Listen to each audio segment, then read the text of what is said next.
Ambulances are having to wait longer to find a bed for patients, leaving them stuck outside the emergency room while other emergencies continue to happen. TV 11's Ian Russell has more.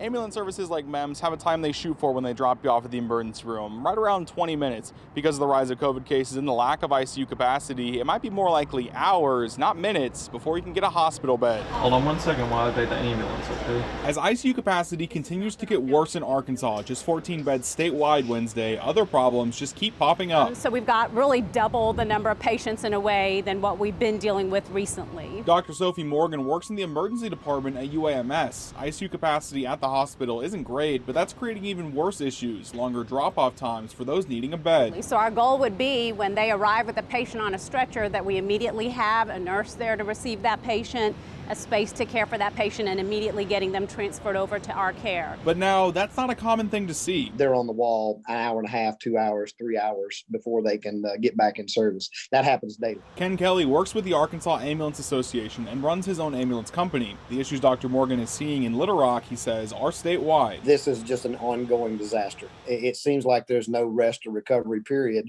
When you do get a little break, you're certainly still planning and preparing for the next phase, and then the next phase happens. And that disaster isn't easy to continue to work through. Burnout is very real, especially with this new surge. It's hard because you know what you're coming into when you come into work that day.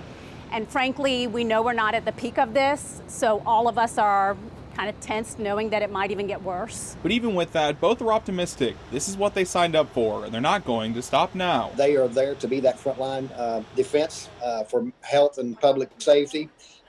Don't hesitate to call us, and together we're going to get through this, and EMS will always be there to care for you. Reporting in Little Rock, I'm Ian Russell, THV 11 News.